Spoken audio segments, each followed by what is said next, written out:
Soft टकको आजको अङ्कमा हामीहरूसँग हुनुहुन्छ अनन्तराज लुइटेल, अधिवक्ता हुनुहुन्छ, सर्वोच्च अदालतमा अभ्यास गर्नुहुन्छ, संवैधानिक कानुनसँग खास उहाँको विशिष्टताको विज्ञताको क्षेत्र, साथसाथै स्तम्भकार हुनुहुन्छ, राजनीतिक विश्लेषक हुनुहुन्छ,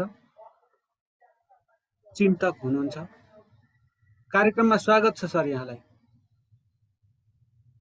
धन्यवाद, नमस्कार। अब एउटा अंग्रेजी भनाइ छ नि, the ball is in the court भने जस्तो। अब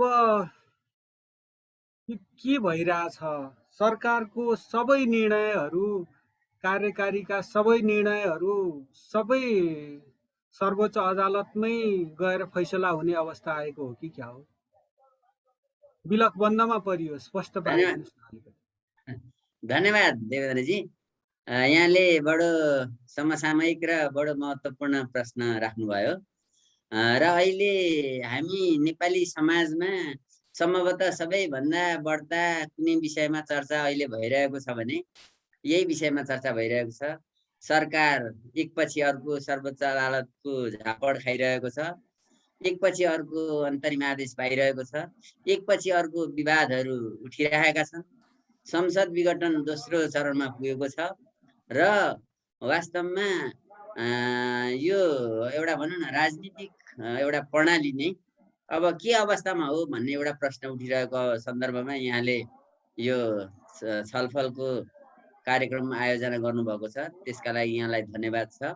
र यहाँले जुन प्रश्न गर्नुभयो त्यो प्रश्न वास्तवमा अहिलेको समसामयिक कन्टेम्पोररी एउटा चाहिँ पोलिटिकल कन्स्टिट्युसनल इस्युका हिसाबले हेर्ने हो भने यो अहिलेको सबैभन्दा जल्दो बल्दो प्रश्नको रूपमा देखिएको छ र सम्मानित सर्वोच्च अदालत अहिले यही विषयमा आजदेखि संवैधानिक इजलासले छलफल सुरु गरिरहेको अवस्था छ, बहस सुरु गरिरहेको अवस्था छ र सम्मानित सर्वोच्च अदालतले नै निश्चित समय दिएर निवेदक पक्षलाई 15 घण्टा, विपक्षी भनेको सरकारलाई 15 घण्टा र एमिकस क्युरे जो नेपाल बार एसोसिएसनको 2 जना र सर्वोच्च अदालत बार एसोसिएसनको 2 जना हुन्छ, उहाँलाई सहित 2 घण्टाको समय दिएर 32 घण्टाको कार्यघण्टा स्पष्ट तोकेर यो अगाडि बढिरहेको अवस्था छ।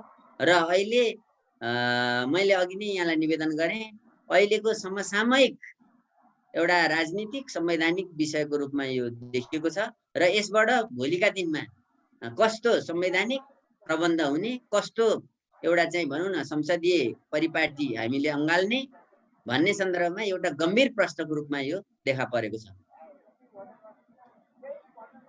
अब सरकार अब केयरटेकर स्टेटसमा छ, यतिखेर सरकारले जुन मन्त्रीमण्डलको हेरफेर गरेको छ, नयाँ सदस्यहरू आउनु भएको छ, पुराना सदस्यहरूलाई विदाई गरिएको छ, त्यो पनि असंवैधानिक भयो भन्ने सर्वोच्च अदालतको दलिल छ। त्यसै गरी अब हाउस डिजोल्युसन, संसद भङ्ग गर्ने जुन प्रधानमन्त्रीको कदम छ, अब परम्परागत संसदीय प्रणालीमा त्यो एक किसिमको अधिकार जस्तो मानिन्थ्यो, अहिले आएर त्यसमा पनि प्रश्न उठेको छ। यसलाई कसरी लिनुभएको छ यहाँले? देवेन्द्रजी, अब यसमा 2-3टा पाटोबाट हामीले हेर्नुपर्छ जस्तो मलाई लाग्छ। एउटा चाहिँ के हो त भन्दाखेरिमा प्रष्ट रूपमा हामीले अहिले छलफल गर्दाखेरि सम्मानित सर्वोच्च अदालतमा यो मुद्दामा बहस भइरहेको छ, विचाराधीन छ, त्यसमा असर नपर्ने गरी भन्नुको मतलब भोलि सम्मानित सर्वोच्च अदालतले दिने आदेश फैसलालाई हामी शिरोधार्य गर्छौँ। अहिले हाम्रो यो खालि एउटा संवैधानिक एउटा संवादको रूपमा एउटा छलफलको प्रक्रियामा हामी छौँ। त्यसलाई चाहिँ हामीले हस्तक्षेप गर्ने अथवा त्यसलाई चाहिँ हामीले कुनै हिसाबले प्रभावमा पार्ने हाम्रो कुनै उद्देश्य छैन। खालि यो एउटा संवैधानिक एउटा छलफलको रूपमा यहाँले आयोजना गर्नुभएको। हजुर, एक्ज्याक्टली त्यसैको सन्दर्भमा र यहाँले जुन ढङ्गले प्रश्न राख्नुभयो नि, साबिकको संसदीय व्यवस्था र वर्तमानमा यो अहिले जुन ढङ्गले संसद विघटन भएको छ, सम्माननीय प्रधानमन्त्री केपी शर्मा ओलीज्यूबाट दोस्रो विघटन भएको छ, भाग 2 पनि भनेर भन्छौँ हामीहरू। विघटनको भाग 2 जुन हिसाबमा भएको छ र त्यसका विषयमा चर्चा भइरहेको छ, त्यसका सन्दर्भमा पहिला म सुरुमा यहाँलाई साबिकको संसदीय परम्परा बेलायतबाट जसरी सुरु भयो र त्यसपछि हामीले त्यसलाई ग्रहण गर्ने सन्दर्भमा 47 सालको संविधान मार्फत जसरी ग्रहण गर्यौं, सायद 15 सालको संविधानमा पनि त्यही थियो होला, थोर बहुत हामीले केही प्र्याक्टिस गर्यौं केही वर्ष र त्यो प्र्याक्टिस चाहिँ हामीले वास्तवमा 47 सालको संविधान अन्तर्गत धेरै नै अभ्यास गरेका थियौं। तर त्यसमा पनि प्रश्नहरू उठे, हाम्रा नेताहरूका संवैधानिक अङ्गका काम कारबाहीका सन्दर्भमा प्रश्नहरू उठे र हामीले 2072 सालमा संविधान बनायौं। त्योभन्दा बिचमा हामीले 2066 सालमा पनि एउटा संविधान केही समयका लागि अन्तरिम संविधान अभ्यास गर्यौं। तर त्यसबाट पनि त्यो चाहिँ एउटा ट्रान्जिसनको संविधान थियो। हामी अहिले 72 को संविधानमा छौं। पार्लियामेन्टले भन्दा पनि एउटा चाहिँ भनौँ न, पार्लियामेन्टले जुन कानुन बनाउँछ त्यो आफ्नो ठाउँमा छ, तर हामीले त त्यो भन्दा पनि माथि गएर संविधान सभाबाट संविधान बनाएका छौं र त्यो संविधान सभाले दिएको संविधान र ट्रेडिसनल पार्लियामेन्टको कन्सेप्टमा केही भिन्नताहरू छन्, केही फरकहरू छन्। त्यो कुरा चाहिँ 2077 साल फागुन 11 गते जारी भएको संसद विघटनको पहिलो संसद विघटनको मुद्दाको व्याख्याका सन्दर्भमा पनि बोलिएको अवस्था छ र त्यसमा के शब्द प्रयोग भएको छ भने सम्मानित सर्वोच्च परिभाषा नै भनौँ, शब्दावली कसरी प्रयोग भएको छ भने, शब्दको कनोटेसन कस्तो छ भने, हाम्रो आफ्नै मुलुकको अभ्यासमा अनुप्राणित संसदीय प्रणाली बनिएको छ र त्यसमा त्यो फैसलामै साबिकको जस्तो संसदीय परम्परागत प्रणाली होइन, यो चाहिँ अलि भिन्न ढङ्गको है भनेर त्यसमा बोलिएको अवस्था छ। त्यसको भाषा यहाँले अध्ययन गर्नुभयो भने यहाँ पनि त्यसबाट लाभान्वित हुन सक्नुहुनेछ। त्यो अलिकति फरकै ढङ्गले यो हाम्रो आफ्नो संसदीय प्रणाली त हो, तर त्यसका ट्रेडिसनल जति पनि विशेषताहरू छन् ती विशेषताहरू चाहिँ यसमा छैनन् है भन्ने ढङ्गले त्यसमा व्याख्या गरिएको अवस्था छ। र अब म यहाँलाई भनौँ, साबिकको ट्रेडिसनल पार्लियामेन्ट्री सिस्टममा के हुन्थ्यो भने सबैभन्दा महत्त्वपूर्ण कुरो ट्रेडिसनल पार्लियामेन्ट्री सिस्टममा चाहिँ प्राइम मिनिस्टर र संसद बीच चाहिँ चेक एन्ड ब्यालेन्स हुन्थ्यो भन्नाले त्यही पार्लियामेन्टले हरेक भनौँ न पार्लियामेन्टेरियन्सहरू चाहिँ जनताबाट चुनिएर आउँछन् पार्लियामेन्टमा। त्यसपछि त्यो पार्लियामेन्टले प्रधानमन्त्री बनाउँछ र प्रधानमन्त्री र संसद बीच चाहिँ एउटा चेक एन्ड ब्यालेन्स हुन्थ्यो। प्रधानमन्त्रीले संसदलाई चाहेको बखतमा डिजल्भ गर्न सक्छु भनेर विघटनको छडी देखाउँछु र आफ्नो काबुमा राख्न सक्थ्यो। तर अहिले के भइदियो भन्दाखेरिमा हामीले अवलम्बन गरेको अहिलेको चाहिँ भनौँ न संविधानको धारा 76 को 1 देखि 7 सम्मको संसद मतलब चाहिँ संसदले मन्त्री परिषद गठन गर्ने व्यवस्था, 85 को विघटनको व्यवस्था र 76 को 7 मा भएको चाहिँ विघटनको व्यवस्था, यो सम्पूर्णलाई समग्रलाई हामीले हेर्ने र सम्मानित सर्वोच्चको चाहिँ 2077 फागुन 11 गतेको फैसला हेर्ने हो भने हामी प्रष्ट रूपमा कहाँनेर छौँ भन्ने कुरा देखिन्छ। त्यस कारणले गर्दा हामी ट्रेडिसनल सिस्टममा छैनौँ। हामी अहिले पार्लियामेन्टको पनि उत्तर आधुनिक कालमा छौँ अथवा मिश्रित कालमा छौँ, मिश्रित संसदीय व्यवस्था भन्न पनि सक्छौँ, अथवा अर्ध चाहिँ भनौँ न पार्लियामेन्ट्री सेमी पार्लियामेन्ट्री सिस्टममा छौँ भन्न पनि सकिएला। जे नाम दिए पनि सम्मानित सर्वोच्चले गरेको शब्दावली प्रयोग गरेको शब्दावली हेर्ने हो भने हामी चाहिँ आफ्नै मुलुकको अभ्यासबाट अनुप्राणित भएको संसदीय व्यवस्थामा छौँ भन्ने शब्द प्रयोग भएको हुनाले त्यो ट्रेडिसनल पार्लियामेन्ट्री सिस्टम भन्दा हामी फरक ढङ्गले अभ्यास गरिरहेको एउटा चाहिँ परिप्रेक्ष्यमा छौँ। र अब ट्रेडिसनल सिस्टमको पार्लियामेन्टमा हेर्ने हो भने के देखिन्थ्यो भन्दाखेरिमा जहिलेसुकै प्रधानमन्त्रीले चाहिँ तल्लो सदन अथवा चाहिँ जुन भनौँ न डाइरेक्ट इलेक्सनबाट चाहिँ गठन हुने संसद प्रतिनिधि सभा अथवा लोयर हाउसलाई चाहिँ जहिले सुकै पनि जनता समक्ष पठाउने र अप्पर हाउस चाहिँ एउटा पर्मानेन्ट सदनको रूपमा रहने व्यवस्था थियो। अब त्यसबाट हामी फेरि अहिले 2072 सालको संविधान को चाहिँ धारा 85 हेरौँ अथवा चाहिँ त्यसका अन्य व्यवस्थाहरू हेर्ने हो भने र 76 को 7 लाई हेर्ने हो भने सम्मानित सर्वोच्च अदालतले गरेको व्याख्या अनुसार चाहिँ केही लिमिटेसनहरू तोकिएको अवस्था छ। त्यो लिमिटेसन के हो त भन्दाखेरिमा 76 को 1 भनेको बहुमतको प्रधानमन्त्रीले विघटन गर्न सक्दैन भनेर बोलियो। अनि 2 अन्तर्गत भनेको चाहिँ 76 को 2 भनेको दुईटा दलहरू मिलेर सरकार बनाउने कुरा भयो। 3 भनेको लार्जेस्ट पार्टीले सरकार बनाउने कुरा भयो र 76 को 4 मा चाहिँ ती एक को अन्तर्गतको प्रधानमन्त्रीले विश्वासको मत लिनु परेन, 2 र 3 अनि 5 अन्तर्गतको प्रधानमन्त्रीले विश्वासको मत लिने त्यो 30 दिनभित्र भन्ने व्यवस्था गरियो।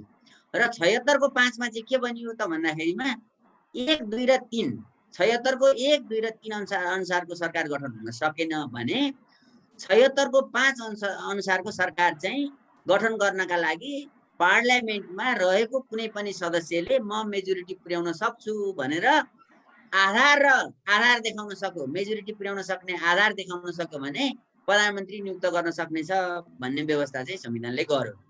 र अब अहिले प्रश्न के उठेको छ त भन्दाखेरिमा एउटा त हाउस डिजोल्युसनको प्रश्न छ।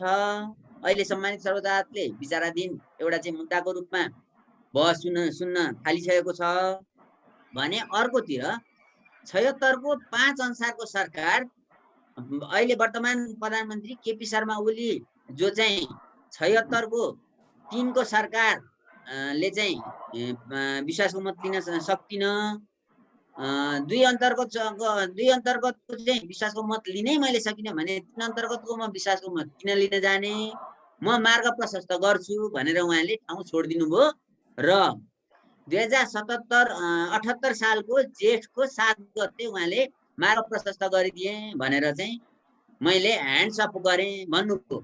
त्यो दिनको हामीले प्रेस कन्फरेन्स हेरौँ, त्यो दिनको जुन पोलिटिकल डेभलपमेन्ट्सहरू भयो छिनका छिन परिवर्तन भइरहेको अवस्था थियो। 5 बजेसम्मको चाहिँ एउटा समय सीमा तोकेर राष्ट्रपतिज्यूले प्रधानमन्त्रीको दाबीका लागि आह्वान गर्नुभएको थियो। त्यतिखेर दुईटा दाबी परे। एउटा दाबी 149 जना मसँग सांसद छन् भनेर नेपाली कांग्रेसका सभापति शेरबहादुर देउबा जो पूर्व प्रधानमन्त्री पनि हुनुहुन्छ उहाँले दाबी गर्नुभयो र अर्को दाबी चाहिँ वर्तमान प्रधानमन्त्री जो 76 को 3 को प्रधानमन्त्री हुनुहुन्थ्यो उहाँले म विश्वासको मत दिन सक्दिनँ भनेर दिउँसो भन्नुभयो र समयक्रम घटनाक्रमको परिस्थिति परिवर्तन हुँदै गएर 5 बजे अगाडि नै उहाँले पनि दाबी पेश गर्नुभयो र मसँग 153 जना सांसद छन् भन्नुभयो र उहाँको दाबी के थियो त भन्दाखेरिमा एमालेका पुरै सांसद र जनता समाजवादी दलका सांसदहरू गरेर 153 जना उहाँले सो गर्नुभयो। तर नेपाली कांग्रेसका सभापति शेरबहादुर देउवाले एमालेका सांसदहरू केही, आफ्ना सांसद केही, आफ्ना सांसद सबै र माओवादीका नेकपा माओवादीका सांसदहरूको समर्थन छ भनेर उहाँले 149 जनाको दाबी पेश गर्नुभयो। अब यहाँनिर राष्ट्रपतिज्यूले दाबी दोहोरो दाबी हस्ताक्षरको प्रश्न छ, त्यसकारणले दुवैजनाको चाहिँ क्लेम पुग्न सक्दैन, दुवैजनाको दाबी उचित लाग्दैन, त्यसकारणले दुवैजनालाई प्रधानमन्त्रीमा नियुक्त गर्न सक्दिन भनेर उहाँले डिसिजन गर्नुभयो र यो डिसिजन गरिसकेपछि घटनाक्रम कसरी अगाडि बढ्यो भन्दाखेरिमा सरकार गठन हुन सकेन। 2077 साल फागुन 11 गतेको सम्मानित सर्वोच्च अदालतको फैसला अनुसार त्यो फैसलाले के भनेको थियो त भन्दाखेरिमा चरणबद्ध रूपमा चाहिँ सरकार गठन गर्ने अवस्था बनेन, सरकार गठन हुन सकेन। सम्पूर्ण सरकार गठनका चरणहरू पुरा गरिसक्दाखेरि पनि सरकार गठन हुन सकेन भने बल्ल त्यस्तो प्रधानमन्त्रीले हाउस विघटन गर्न सक्छ, प्रतिनिधि सभा विघटन गर्न सक्छ भनेर बोलिदिएको कुरा भनौँ न त्यो समेतका आधारलाई चाहिँ त्यो व्याख्याको आधारमा चाहिँ प्रधानमन्त्री केपी शर्मा ओलीज्यूले चाहिँ क्याबिनेटबाट चाहिँ भनौँ न डिसिजन गरेर प्रतिनिधि सभा विघटनको चाहिँ एउटा सिफारिस गर्नु राति र 8 गते 77 साल 78 साल जेठको 8 गते प्रतिनिधि सभा विघटन भयो, दोस्रो विघटन भयो। यो परिस्थिति वास्तवमा छ र अहिले यहाँले भन्नुभएको जस्तो यो परिस्थिति हो र अब यसबाट चाहिँ दुईटा तीनटा प्रश्न उठेका छन्। एउटा, प्रतिनिधि सभा विघटन भएको उचित हो होइन, संवैधानिक हो होइन।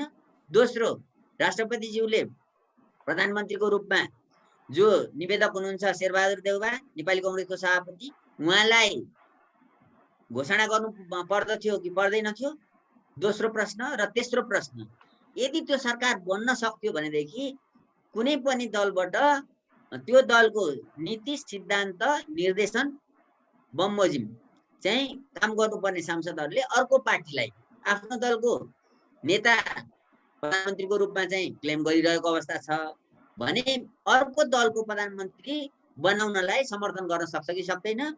पार्लियामेन्टमा भए फ्लोर क्रसको कुरा हुन्थ्यो, फ्लोर क्रस गर्न सक्ने त्यो अवस्था छ कि छैन, अथवा सिग्नेचर क्रस गर्न सक्ने अवस्था छ कि छैन, स्वविवेकको मत दिन सक्ने अवस्था हो कि होइन सांसदहरूको भन्ने यो तीनटा प्रश्नहरू महत्त्वपूर्ण रूपमा देखिन्छन्। र अब यही सन्दर्भमा चाहिँ सम्मानित सर्वोच्च अदालतले चाहिँ अहिले व्याख्या गरिरहेको मतलब चाहिँ कानुनविदहरूको बहस सुनिरहेको छ र बहस सकिसकेपछि व्याख्या गर्ने चाहिँ एउटा अपेक्षा गरिएको छ। र हामीले अहिले भनौँ न यो संसदीय व्यवस्थामा यो संसदीय व्यवस्था कसरी अगाडि बढ्ने भन्ने कुरा पनि यिनै तीनटा प्रश्नका आधारमा चाहिँ तय हुने देखिन्छ। अब धेरै कार्यकारीको पक्षबाट कार्यकारीको भूमिका बारे पनि थुप्रै प्रश्न उठेका छन्। अब जुडिसियल एक्टिभिजमको कुरा हुन सक्ला, त्यसै गरेर एक्जिक्युटिभको पनि एक्टिभिजम। अब जस्तै प्रधानमन्त्रीबाट जे जस्ता कदमहरू आउँछन् त्यसको चाहिँ राष्ट्रपतिले निशर्त समर्थन गरे जस्तो एउटा सेक्सन अफ दि इन्टेलिजेन्सियाले त्यसो पनि भन्छ, त्यो पाटो पनि छ।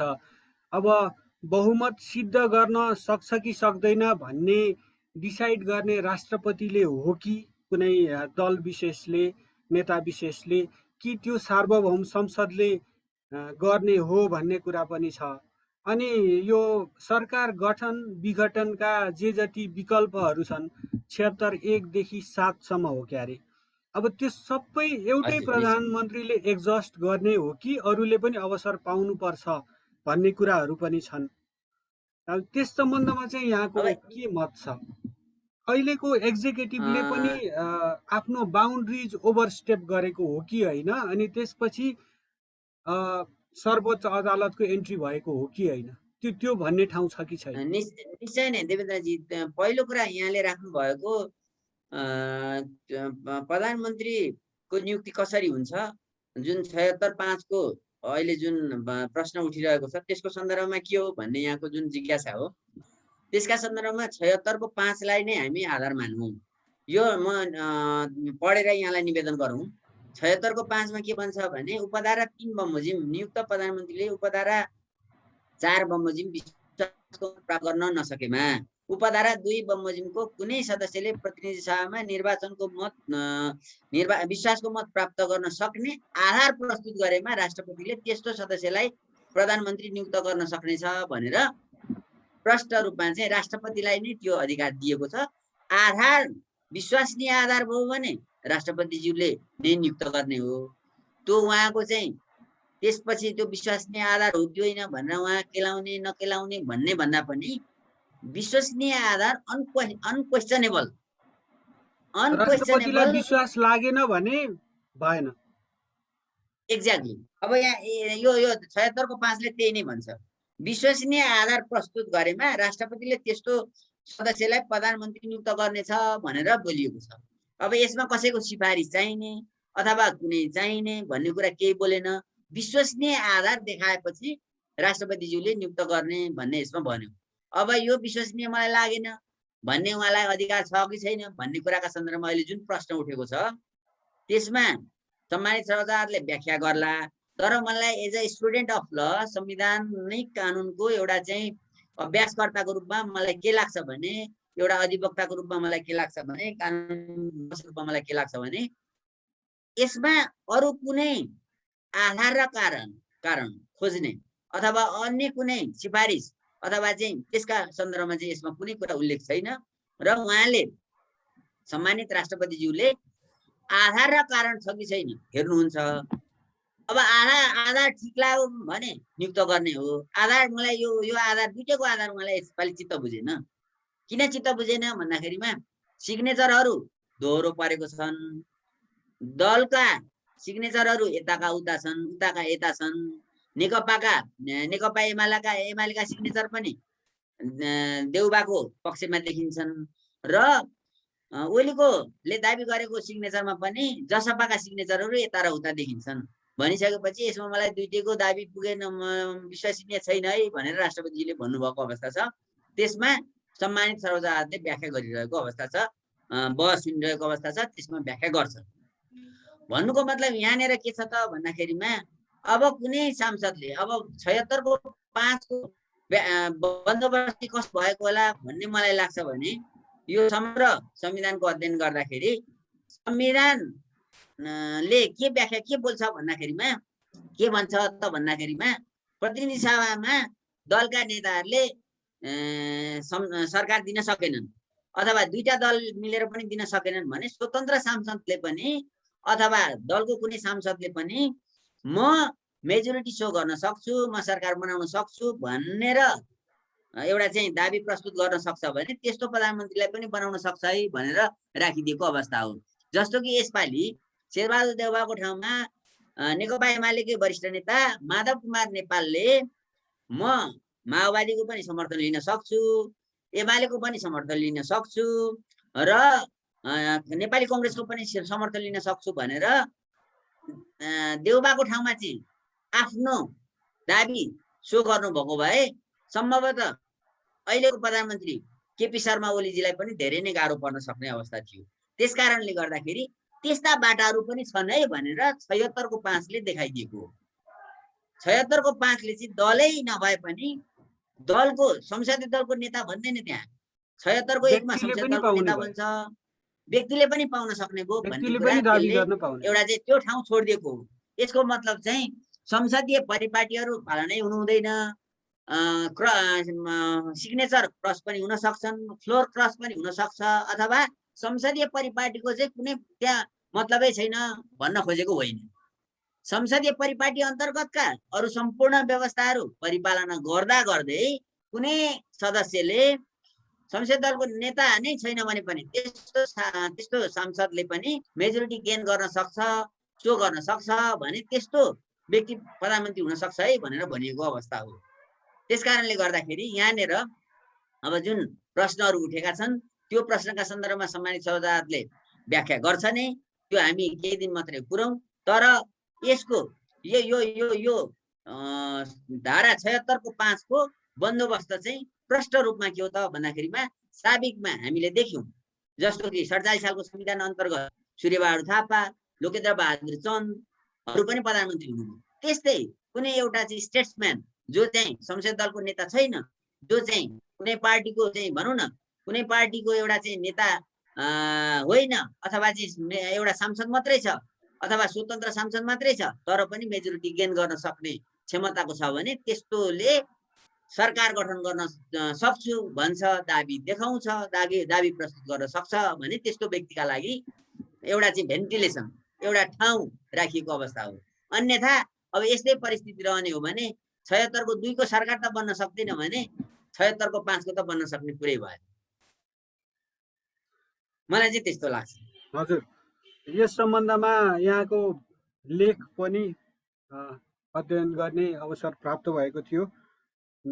सर्वोच्च अदालतले पनि आफ्नै मौलिक अनुभवले अनुप्राणित भनेको छ जुन संसदीय व्यवस्था, यसलाई विशिष्ट किसिमको संसदीय व्यवस्था पनि भनिएको छ पटक पटक।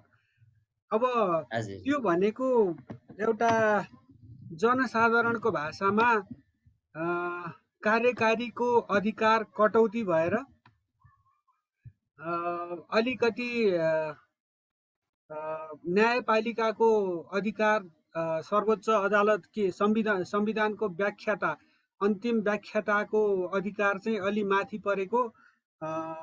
अनि कार्यकारी चाहिँ एउटा सिद्धान्त के भन्दाखेरि राज्यको सबै शक्तिहरू प्रयोग गर्ने हुनाले कार्यकारी अलि निरङ्कुश हुने सम्भावना हुन्छ। जतिसुकै प्रजातान्त्रिक भनिए पनि भए पनि कार्यकारी निरङ्कुश हुन्छ, त्यसको टेन्डेन्सी त्यस्तो हुन्छ भन्ने पढिएको हो। भनेपछि त्यही कार्यकारीलाई अलिकति रिइन इन गर्नलाई, अङ्कुश लगाउनलाई यो सबै भइराखेको त होइन? के लाग्छ अब यहाँनिर के देखिन्छ भने जस्तो कि अघि हामी छलफल गर्दै थियौँ, यहाँको जिज्ञासा पनि त्यसैमा नै देखिन्छ। जस्तो पार्लियामेन्ट्री सिस्टमको सुरुवातीका दिनहरूमा के देखियो भने अब निरङ्कुशताको कुरा त त्यो एउटा महत्त्वपूर्ण कुरा छ। त्यो पार्लियामेन्ट्री सिस्टममा मात्रै होइन, पार्लियामेन्ट्री सिस्टममा कम हुन्छ र निरङ्कुशता भएका अन्य व्यवस्थाहरू, निरङ्कुश शासन प्रणालीहरूमा चाहिँ त्यो बढ्ता हुन्छ भन्ने हामीले पढियो। र पार्लियामेन्ट्री सिस्टमको जब सुरु भयो बेलायतबाट, हामी देख्छौँ कि पार्लियामेन्ट्री सिस्टम भनेको चाहिँ एउटा सीमित सरकारको अवधारणा हो, लिमिटेड गभर्नेन्स भन्छ। त्यो भनेको चाहिँ उसका अधिकारहरू चाहिँ सीमित हुन्छन् है। ती कानुन र संविधानले निर्देशित गरिएका हुन्छन् र कानुन र संविधानले निर्देशित गरिए बमोजिमकै अभ्यास चाहिँ सरकारले गर्नुपर्छ। संविधान कानुनमा नलिएका कुराहरूले चाहिँ प्रयोग गर्न पाउँदैन र त्यो पनि एउटा चाहिँ जस्ट कानुनका आधारमा, एउटा चाहिँ एउटा न्यायपूर्ण कानुनका आधारमा। अनजस्ट कानुन पनि बन्न सक्छन्, तर जस्ट र फेयर कानुनका आधारमा चाहिँ शासन सत्ता चाहिँ सञ्चालन गर्नुपर्छ भनेर पार्लियामेन्ट्री सिस्टम सुरु भयो। र अब त्यसमा पनि चेक एन्ड ब्यालेन्सका कुरा अघि हामीले गऱ्यौँ। यो भनौँ न जोन काल्भिनको पालामा 15औं शताब्दीमा चाहिँ सुरु भयो। विभिन्न राज्यका अङ्गहरूले आफ्नो अधिकार चाहिँ उपभोग गर्नुपर्छ र चाहिँ मन्टेस्क्यूको पालामा 15औं शताब्दीमा यो सुरु भयो र 17औं शताब्दीमा चाहिँ मन्टेस्क्यूले यसलाई अलि व्यवस्थित, अलि परिष्कृत गर्नुभयो र त्यसपछि चाहिँ हामी principle of separation of power and check and balance, अथवा चाहिँ भनौँ न शक्तिको पृथकीकरण र सन्तुलन कसरी हुन्छ भन्ने अभ्यास हुँदै आयो। त्यसै अन्तर्गत चाहिँ हामी चाहिँ अभ्यास गरिरहेका छौँ। तर कहिलेकाहीँ सरकार स्वभावैले हरेक सिस्टममा सरकारले चाहिँ अधिकारहरू बढ्ता नै एक्सर्साइज गर्न खोज्छ र बढ्ता एक्सर्साइज गर्यो भने त्यस्तोलाई ठेगानमा लाउने, एउटा ठिक ठाउँमा ल्याउने काम चाहिँ अन्य निकायहरूले गर्छन्, संसदले गर्छ। यसमा हजुरलाई यो कस्तो भन्दाखेरि संसद कम्तीमा सस्पेन्डेड एनिमेसन भनौँ, संसद अस्तित्वमा छैन। अनि सरकारको शक्तिको स्रोत संसद, जननिर्वाचित संसद। अनि अब जब संसद नै को फेट नै अनडिसाइडेड छ, कहाँबाट पावर ड्र गरिराखेको छ एक्जिक्युटिभले? किन भन्दाखेरि प्रधानमन्त्रीज्यूले आफैले संसद भङ्ग गर्नुभयो, आफ्नै खुट्टामा कोदालो हान्नुभयो भनौँ। भनेपछि त्यो शक्तिको स्रोत नभएको अवस्थामा प्रधानमन्त्री अलिकति अकर्मण्य भए जस्तो देखिएन, उहाँले आफ्नो बााउन्ड्री ओभरस्टेप गरे जस्तो देखिएन यहाँनिर। किन भन्दाखेरि जुन मन्त्रीहरू केयरटेकर प्राइम मिनिस्टर हुनुहुन्छ, सरकारको निरन्तरतामा शङ्का छैन, राज्य हो, राज्य निरन्तर रहिराख्नुपर्छ। अब यहाँनिर के पनि छ भन्दाखेरि 5 जना मात्रै मन्त्री राखेर यो देश चलाउन सकिन्छ यो क्रिटिकल सिचुएसनमा, यो महामारीको बेलामा भन्ने एउटा दुध पानीको पानी हामीहरू बाहिरबाट हेर्ने एउटा विश्लेषक, स्वतन्त्र विश्लेषकको नाताले सर्वोच्च अदालतको त्यो फैसला माथि कम्तीमा प्रश्न उठाउन पनि नाजायज नहोला होइन। तर प्रधानमन्त्रीले पनि त किन अकर्मण्य भएर जुन मन्त्रीमण्डल परिवर्तन गर्नुभयो, त्यो संविधानले दिने कुरा हो, रुल अफ लले त्यो गर्न दिन्छ। त्यो टप एक्जिक्युटिभले त्यसो गर्दाखेरि यो कानुन, राज्य व्यवस्था, कानुनको शासनको उपहास गरे जस्तो हुँदैन? हो, निश्चय नै। यहाँले जुन हिजो सम्मानित सभासदबाट अन्तरिम आदेश जारी भएर 20 जना जुन मन्त्रीहरूलाई चाहिँ आफ्नो काम नगर्नु भनेर चाहिँ अन्तरिम आदेश जारी भयो। उहाँहरू चाहिँ अहिले मन्त्रीविहीन अवस्थामा हुनुहुन्छ र अहिले सरकार चाहिँ 5 जनाको मन्त्रीमण्डलको रूपमा चाहिँ सीमित भएको अवस्थालाई यहाँले इङ्गित गर्नुभयो। त्यसमा के हो त भन्दाखेरिमा संविधानको धारा 77 को व्याख्या गर्ने क्रममा सम्मानित सर्वोच्च अदालतले चाहिँ हाउस डिजल्भ भइसकेपछि अथवा संसदको सदस्यको रूपमा चाहिँ प्रधानमन्त्री नरहिसकेपछि सरकारको एक्सपान्सन गर्न सकिँदैन। मन्त्रीमण्डल फेरबदल गर्ने, थप्ने, घटाउने काम गर्न सक्दैन भन्ने चाहिँ व्याख्या हिजो अन्तरिम आदेश मार्फत आएको छ र 20 जना मन्त्रीहरू घर फर्किनुभयो र यो सरकार चाहिँ एउटा चाहिँ सानो आकारको मन्त्रीमण्डलको रूपमा चाहिँ बस्नुपर्ने बाध्यतामा पुगेको छ। अब यसमा भनौँ न, यसको पछाडिका केही कारणहरू हामीले हेर्नुपर्ने हुन्छ। एउटा कारण त के हो भने यो संविधानको व्याख्याका सन्दर्भमा सम्मानित सर्वोच्च अदालतले सरकारलाई केही कुरा पाठ एउटा चाहिँ सिकाएको छ। संविधानको एउटा दायरा भनिदिएको छ, संविधानको एउटा लिमिटेसन कोरिदिएको छ। तर त्यसभन्दा पछाडिका ब्याकग्राउन्डका राजनीतिक घटनाक्रमहरू हेर्ने र हेर्ने हो भने हामी के देख्छौँ भने यो संवैधानिक विषय मात्रै छैन, यसका पछाडि धेरै राजनीतिक एउटा खेलखण्डहरू भएको देखिन्छ। जस्तो पार्टीभित्रै दुईटा नेताहरू बीच, तीनटा नेताहरू बीच कुरा नमिल्ने, दुईटा गुट बीच, तीनटा गुट बीच कुरा नमिल्ने, समग्र राजनीतिको कुरा नगर्नु, एउटा दल बीचकै कुरा नमिलिरहेको अवस्था छ। र हामी हरेक दलको कुरा हेर्ने हो भने कांग्रेसमा त्यस्तै छ, माओवादीमा त्यस्तै छ, नेकपा एमालेमा त्यस्तै छ, जसपामा त्यस्तै छ। यो सम्पूर्ण राजनीतिक घटनाक्रमका आधारमा चाहिँ यो अवस्थामा पुगेको चाहिँ देखिन्छ। र अब भनौँ न, यसबाट प्रधानमन्त्रीज्यूको राजनीतिक बाध्यता थियो होला, अथवा भनौँ न अरू राजनीतिक दलहरूले प्रधानमन्त्री को चाहिँ एउटा चाहिँ पोस्टमा जुन आकांक्षा राखिरहेको कुरा थियो त्यो पनि देखिन्छ। र एमाले भित्रकै अरू दल, अरू नेताहरू पनि चाहिँ त्यसमा भनौँ न प्रधानमन्त्री पदका लागि चाहिँ उहाँहरू आकांक्षीको रूपमा देखिनु भएको थियो। यो समग्र अवस्थालाई हेर्ने हो भने यतिखेरको अवस्था हामीले जुन झेलिरहेका छौँ, 48-49 सालमा नेपाली कांग्रेसको त्यही अवस्था थियो, अथवा 54 सालतिर एमाले हेर्ने हो भने त्यही अवस्थामा थियो। 15 सालतिरको हेर्ने हो भनेदेखि हामी देख्छौँ मातृका प्रसाद कोइराला र बीपी कोइरालाको दाजुभाइकै झगडा, कुर्सीको झगडा पनि हामीले देखेका छौँ। त्यस कारणले गर्दाखेरि यो अन्य कारणले गर्दा जनताले सिर्जना गरेको अथवा चाहिँ अदालतले सिर्जना गरेको होइन।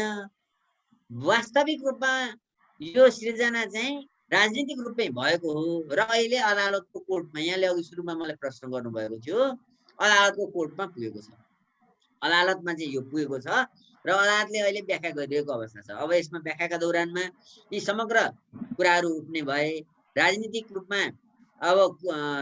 रूपमा को पानीमा थियो अथवा चाहिँ कसको बदनियत थियो त्यो आफ्नो ठाउँमा होला। तर अब सम्मानित सर्वोच्च अदालतले राजनीतिक एउटा चाहिँ इमान्दारिताको प्रश्न पनि हेर्ला।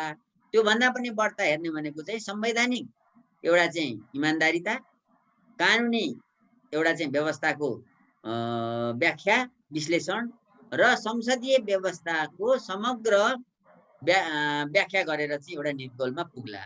तर यो जति कुरा हामी देखिरहेका छौँ, यी कुराहरू चाहिँ वास्तवमा सत्तामा पुग्ने, खुसी प्राप्त गर्ने सँग देखिएको छ, सम्बन्ध देखिएको छ। जनता, राष्ट्र, संविधान, कानुन भन्दा पनि माथि छौँ भन्ने जुन नेताहरूले चाहिँ एउटा देखाउनु भएको छ, त्यो अभिष्टताका कारणले, कुर्सीको अभिष्टताका कारणले हामी यहाँ पुगेका छौँ भन्ने मलाई लाग्छ। र अब यो कुरा राजनीतिक कुरा भन्दा पनि बढ्ता चाहिँ कानुनी संसदीय प्रणालीका व्यवस्थाहरू, परिपाटीहरू, संविधानका व्यवस्थाहरूका सन्दर्भमा सम्मानित सर्वोच्च अदालतले हेर्ला। र यसमा चाहिँ अब प्रधानमन्त्रीज्यूले गर्नुभएको विघटन, राष्ट्रपतिज्यूले गर्नुभएको सिफारिस, प्रधानमन्त्रीज्यूले गर्नुभएको सिफारिस बमोजिमको विघटन र अब प्रधानमन्त्री बन्न सक्ने नसक्ने कुराहरू, यी समग्र कुराहरू चाहिँ आधार कारणहरू सम्पूर्ण सम्मानित सर्वजातले हेर्ला र त्यसमा चाहिँ यहाँलाई मैले अघि निवेदन गरेँ। कतिपय भनौँ न राजनीतिक दल सम्बन्धी 2073 को दफा 33 हेर्ने हो भने त्यसले प्रष्ट रूपमा के भन्छ भन्दाखेरिमा जुन पार्टीको नीति, सिद्धान्त, झन्डा र विधान अनुसार चाहिँ चुनाव लडेर आएको छ, त्यो दलको नीति, सिद्धान्त, निर्देशन बमोजिम काम गर्नुपर्छ। तर त्यो दलको नीति, सिद्धान्त, निर्देशन बमोजिम काम नगर्ने, अर्को दलको सरकार बनाउन जाने, अर्को दलमा सरकार बनाउन जाने हो भने पनि फ्लोर क्रस गर्न पाउने कि नपाउने, सिग्नेचर क्रस गर्न पाउने कि नपाउने लगायतका प्रश्नहरू छन्। ती सम्पूर्ण प्रश्नहरूको चाहिँ सेटल सम्मानित सर्वजातले गर्नेछ, त्यसमा व्याख्या गर्नेछ र त्यो व्याख्याका आधारमा चाहिँ अब संसदीय प्रणाली कुन ढङ्गको हो अथवा चाहिँ हामी सम्मानित सर्वजातले फागुन 11 गतिको गरेको व्याख्या अनुसार नै हामी आफ्नै अभ्यासमा अनुप्राणित भनेको जुन संसदीय व्यवस्था छ भनेको छ त्यसमा थप टेवा पुग्न सक्ने कि नसक्ने अथवा चाहिँ कसरी अगाडि बढ्ने भन्ने सन्दर्भमा चाहिँ सम्मानित सर्वजातले व्याख्या गर्छ भन्ने मलाई विश्वास लाग्छ। यो जस्तो सुकै अवस्थामा पनि यो कन्टिन्युटी अफ द स्टेट भन्छन् नि, अब युद्धमा होस्, शान्तिमा होस्, जस्तो सुकै अप्ठ्यारो अवस्थामा पनि राज्य अस्तित्वमा रहन्छ, राज्य प्रणाली चलिराख्नुपर्छ भन्ने मान्यता। तर अब यस्तो जस्तै 12 खेलाडी मध्ये 10 खेलाडीले फुटबलको एउटा खेलमा खेले जस्तो पनि होइन यो पक्कै पनि। त्योभन्दा धेरै नै महत्त्वपूर्ण कुराहरू हुन्छन् राज्य सञ्चालनमा। अब विज्ञहरूलाई, यहाँलाई, अब सर्वोच्च अदालतलाई थाहा नहुने कुरा भएन। तर 5 जना मात्रै मन्त्रीले, म कुनै पक्ष विपक्ष अथवा यो वार्ताको जुन सब जुडिस केसेसमा मैले प्रतिक्रिया दिन चाहेको पनि होइन, हामीले चाहेको पनि होइन, तर एउटा प्राग्मेटिक एप्रोच चाहिँ 5 जना मात्रै भएर त्यसरी सत्ता सञ्चालन, सरकार सञ्चालन गर्न, त्यो पनि यो अवस्थामा कसरी सम्भव हुन्छ होला भन्ने परिकल्पना, त्यो प्राग्मेटिक एप्रोच यस्तो फैसलाहरूमा आवश्यक हुन्छ कि हुँदैन, मेरो एउटा प्रश्न। अनि यो जुन एउटा अलमोस्ट 2/3 मेजोरिटी गभर्मेन्ट यो हदसम्म, यहाँसम्म आउनुमा मुख्य दोष कसलाई दिने, मेरो अर्को प्रश्न यहाँलाई। निश्चय नै देवेन्द्रजी, अब यहाँनिर चाहिँ मलाई के लाग्छ भने अब यहाँले भन्नुभएको जस्तो सम्मानित सर्वजातले वास्तवमा यो 5 जनाले यसको फैसला छिटो हुन्छ होला पक्कै पनि। अब म्याराथन हियरिङ हुन्छ होला, छलफल हुन्छ होला हैन? अब त्यसमा यसो अन्तरिम आदेश जारी भएको अवस्था छ, त्यसलाई छुट्टै अब भनौँ न अन्तिम फैसलाका रूपमा जाने नजाने भन्ने पनि त्यसको आवश्यकता छ छैन भन्ने भन्दा पनि अदालतको एउटा रुटिनका आधारमा अगाडि बढ्छ। तर अब अहिले त्यो मुद्दामा अन्तरिम आदेश जारी भएर उहाँहरूको पोस्ट खाली भइसकेपछि त्यो चाँडो भएर पनि त्यसको केही अर्थ भएन, किनभने अन्तरिम आदेशबाटै उहाँहरू घर फिर्ता भइसक्नु भएको छ। भोलि सम्मानित अदालतले, सर्वोच्च फेरि फिर्ता बोलाएर उहाँहरूलाई काममा लगाउन सक्ने अवस्था सम्भावना म कमै देख्छु। त्यसकारणले गर्दा त्यो मुद्दाका सन्दर्भमा यहाँले भन्नुभएको जस्तो प्राग्मेटिक एप्रोच चाहिँ सम्मानित सर्वोच्च अदालतले अवलम्बन गर्यो कि गरेन, अथवा चाहिँ यस्तो चुनावमा जान लागेको अवस्थामा मुलुक पुगेको छ, चुनावमै जाने नजान्ने भोलि सम्मानित सर्वोच्च अदालतले व्याख्या गर्ला त्यहाँ पुग्ने अवस्था रहेछ भने त्यतिखेर के होला, त्यतिखेर विचार गर्ने कुरा भयो। तर सामान्यतया दैनन्दिनी समस्या समाधान गर्नका लागि अथवा कार्य सञ्चालन गर्नका लागि पनि 5 जना मन्त्रीहरूले चाहिँ 5 जना रहेको मन्त्री परिषदले कसरी सञ्चालन गर्न सक्ला भन्ने सम्मको जिज्ञासा पनि एकदमै जायज हो। तर सम्मानित सर्वोच्च अदालतले चाहिँ हेर्ने भनेको संविधान, कानुन, सम्मानित सर्वोच्च अदालतले प्रतिपादन गरेका नजिर सिद्धान्त र इन्टरनेसनल एउटा चाहिँ कन्स्टिट्युसनल ट्रेन्ड्सहरू र प्र्याक्टिसेसहरू र नजिरहरूको हेर्ने हो। र तिनका आधारमा गलत देख्यो भने त्यो गलत भन्न सक्ने उसलाई अधिकार छ, त्यो उसको एउटा चाहिँ संवैधानिक एउटा दायित्व र कर्तव्य पनि हो। तर अब यहाँनिर एउटा चाहिँ विचार गर्नुपर्ने कुरा के छ भने प्रधानमन्त्री ले राजीनामा दिएको अवस्था थिएन। त्यस कारणले गर्दा राजीनामा नदिएको प्रधानमन्त्री चाहिँ राजीनामा दिएको जस्तो चाहिँ केयरटेकर हुन सक्ने कि नसक्ने भन्ने एउटा संवैधानिक व्याख्याको प्रश्न। अर्को कुरा प्रतिनिधि विघटन भइसकेपछि विघटन गर्ने प्रधानमन्त्री स्वतः केयरटेकर हुन्छ। त्यसकारणले त्यो प्रधानमन्त्रीले चाहिँ स्वतः केयरटेकर भइसकेपछि संविधानको धारा 77 अनुसारको चाहिँ 77 मा जुन व्यवस्था छ, जुन व्याख्या गरियो हिजो सम्मानित सभाले, त्यस्तो व्याख्या चाहिँ गरेर सरकार भनौँ न एउटा सरकारको संख्या घट्ने अवस्था पुग्यो भन्ने कुराका दौरानमा चाहिँ त्यो व्याख्या अब एउटा संविधान र कानुन बमोजिमको व्याख्या आएको छ। त्यसलाई अदालतको व्याख्यालाई चाहिँ सरकारले पनि पालना गरिसक्यो, मन्त्रीहरू विदा भएर गइसकेको अवस्था छ भनिसकेपछि भोलिका दिनमा त्यो व्याख्या त्यसमा प्रयुक्त भएको भाषा कस्तो छ भन्दाखेरिमा केयरटेकर सरकार हुँदाका अवस्थामा जुन मन्त्रीमण्डल थियो त्यही मात्रै कायम रहने, त्यसमा हेरफेर गर्न नपाइने भन्नुको मतलब त्यतिखेरको मन्त्रीमण्डल एक्जिस्टिङ हुन्छ, त्यो भन्दा एक्सपान्सन गर्न पाइँदैन भनिसकेपछि सायद अब त्यसका लागि सरकारले उपचारको बाटो अवलम्बन पनि गर्न सक्छ। त्यो अवलम्बन गर्ने कि नगर्ने उहाँहरूको एउटा चाहिँ भनौँ न उहाँहरूको एउटा स्वेच्छाको कुरा भयो।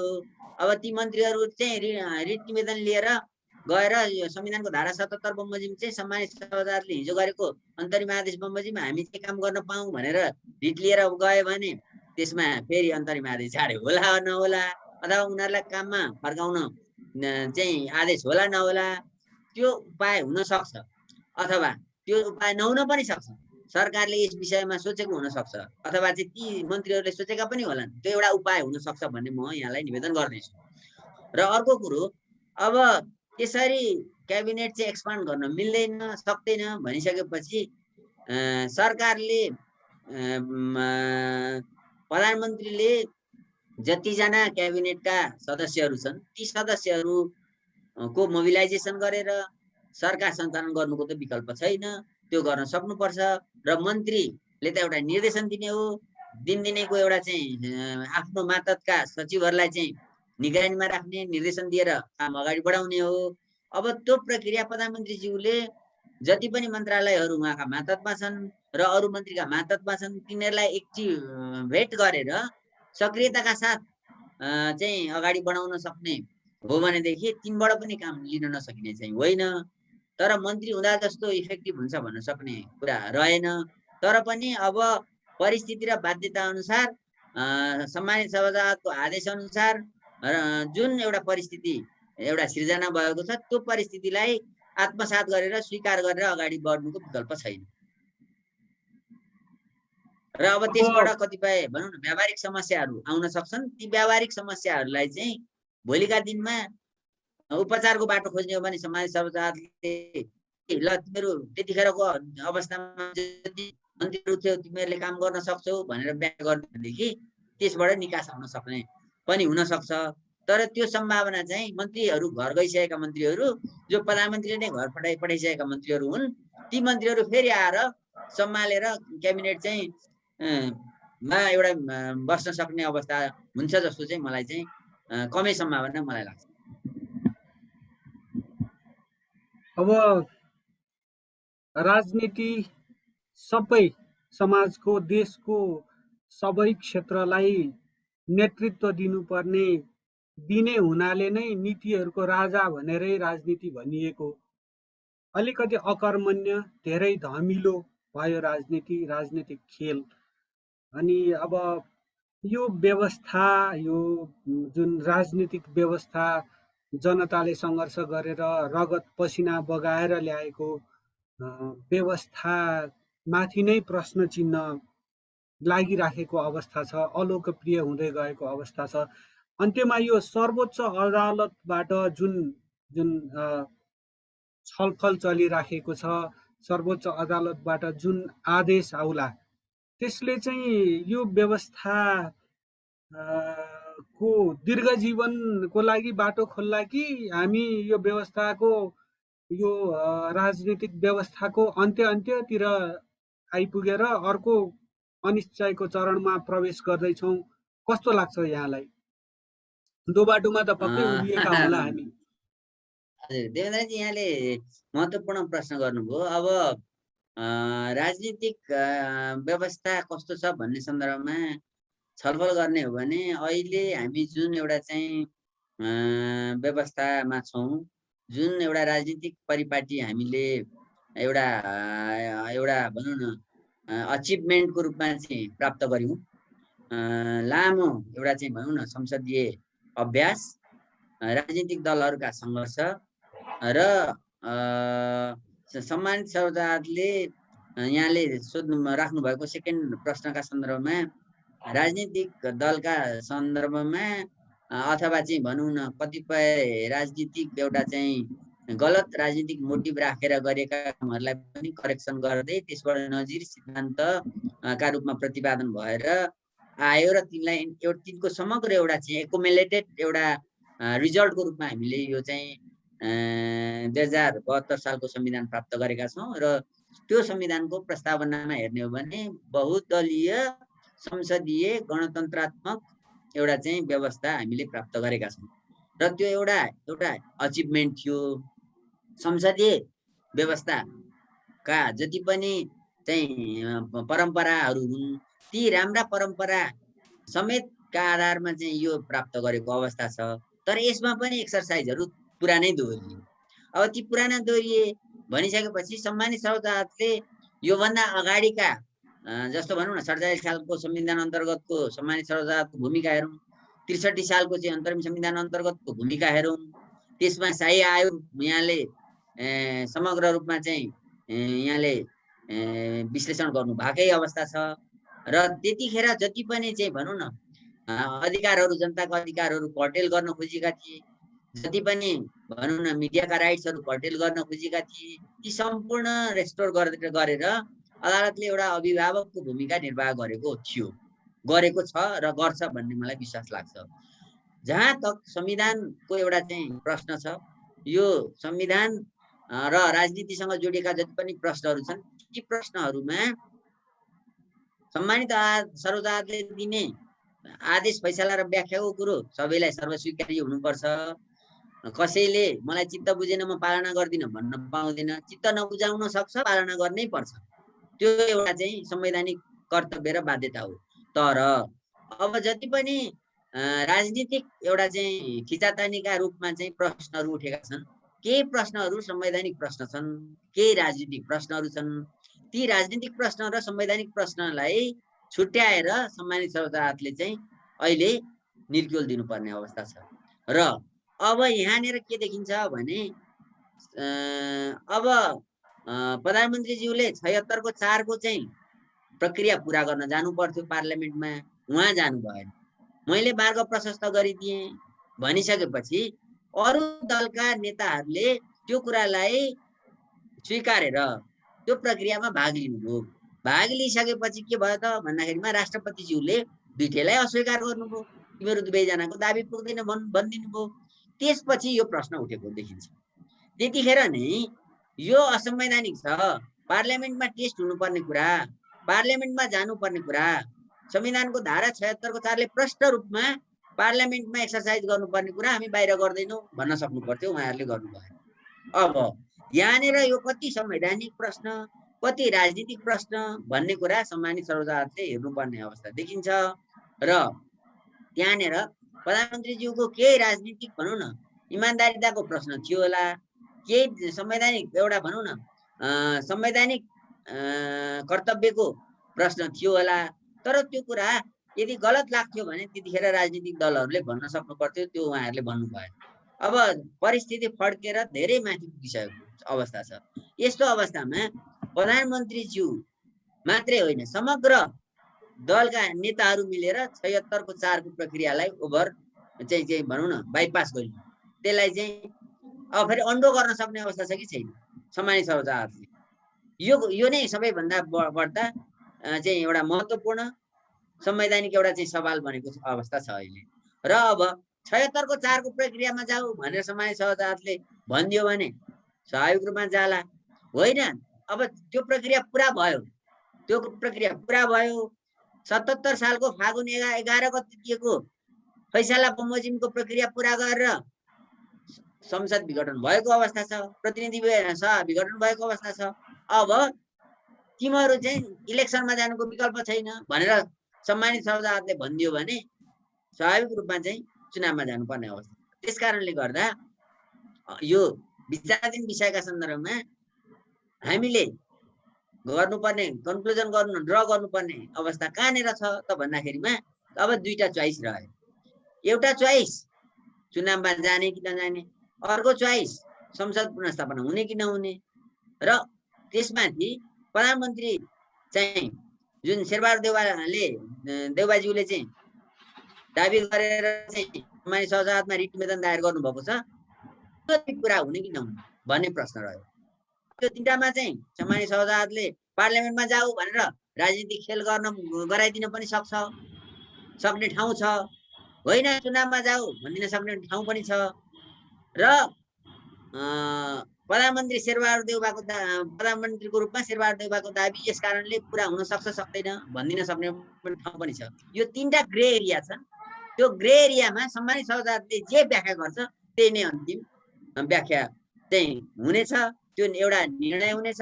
र यहाँले भन्नुभएको जस्तो, अघि जिज्ञासा राख्नु भएको जस्तो अबको पार्लियामेन्ट्री कोर्स चाहिँ पार्लियामेन्ट्री एउटा चाहिँ एक्सर्साइज चाहिँ कसरी अगाडि बढ्ने भन्ने सन्दर्भमा चाहिँ त्यहाँनिर राजनीतिक दल सम्बन्धी 2073 को व्यवस्था र त्यसमा भएको दफा 33 मा भएको व्यवस्था के छ त भन्दाखेरिमा एउटा दलको सांसदले भोट क्रस गर्ने, फ्लोर क्रस गर्ने अवस्था आयो भने त्यहाँ कारबाहीको कुरा छ। अब त्यो कारबाही हुने कि नहुने भन्ने प्रश्न यहाँनिर देखिन्छ। त्यस कारणले गर्दा अबको पार्लियामेन्ट्री सिस्टम सम्मानित सभासदकै भाषामा भन्ने हो भने आफ्नै अनुभवमा अनुप्राणित रहेको संसदीय परम्परामा थप अब कस्तो खालको चाहिँ अभ्यास हुने, यो एउटा रहस्यको विषय छ, एउटा पर्खाइको विषय छ। यसले मलाई लाग्छ हामीलाई अझ थप एउटा अभ्यासमा हामीलाई लग्दैछ। त्यो पर्खाइ हामीले चाहिँ अब धेरै लामो छैन, केही दिनको चाहिँ एउटा चाहिँ दौरानमा अन्तरालमा हामी त्यो रहस्यको पटाक्षेपमा पुग्नेछौँ। त्यो रहस्यको पटाक्षेप 2-3 दिनमै अब 2 हप्तामै हुनेवाला देखिन्छ। यो जाँदा जाँदै एउटा प्रश्न चाहिँ फेरि यो नेभर एन्डिङ साइकल हुन्छ नि। अब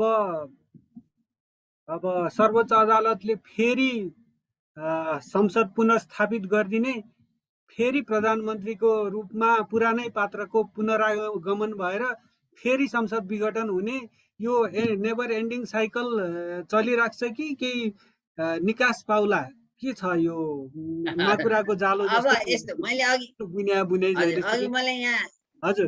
मैले यहाँलाई निवेदन गरेँ, तीनटा विकल्प देखिन्छन्। अब चौथो पाँचौं विकल्प पनि हुन सक्ला होइन।